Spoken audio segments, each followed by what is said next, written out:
To talk about healing in general, I think you have to first sort of talk about issues and what we're trying to heal from, or what we're trying to awaken out of. Right. You know, what does that mean to heal or awaken? You know, and then how does that happen? So, you know, when we talk about issues, you know, issues, and that's a broad term, you know, issues as well. I mean, to me, an issue is really anything that keeps you out of being present. Right? Anything that keeps you out of it, keeps you in separation. You know, a simple example, I'm here enjoying a lovely conversation with you, and imagine that I have some kind of stomach ache going on, you know, and I'm trying to be present, and I'm trying to enjoy. But it's pulling you to the But pain. it's pulling me Yeah. into an experience of myself, which is this physical discomfort. It's distracting me. It's taking up space, and as much as I want to be with you and within the moment, I'm pulled into this experience of separation, this experience of my personal self. And I think all of our issues do that to us on multiple levels at one time. You know, an emotional issue really does the same thing on an emotional level. If I had a fight with a friend before I came here, I'm sort of experiencing myself through that.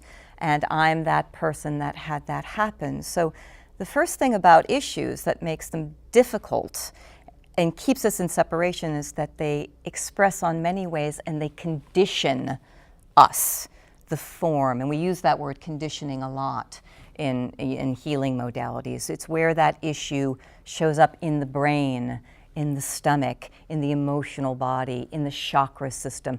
Our issues leave imprinting all over, and very complicated imprinting. An issue like, you know, grief or unresolved sadness, you know, from a Chinese medicine point of view, you're going to see that in the lungs. You're going to see that in the energy pathways. You're going to see that all over the place. And so that's one element that makes issues hard to work with, is the way that they present themselves and condition, and that conditioning is very real.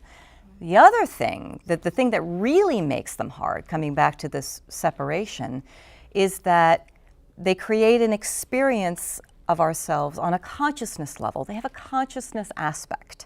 So we don't say, I have sickness in my body.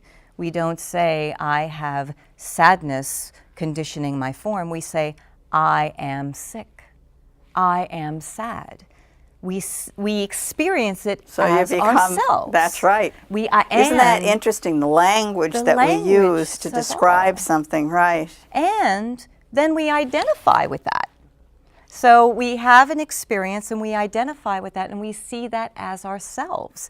We see our issues as ourselves, and then they create the story about who we believe we are, and that's why we tend to forget and not live in the truth of what we are, because we are conditioned to have an experience of separation. So coming back to the awakening and why it's so important in vortex healing is, on one level, you have to address the conditioning and the issues, of course you do.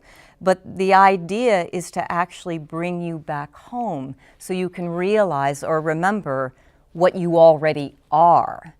Not to find something you didn't have or ascend somewhere that you haven't been. It's actually to sort of get that separation story out of the way, to once again remember that we all won.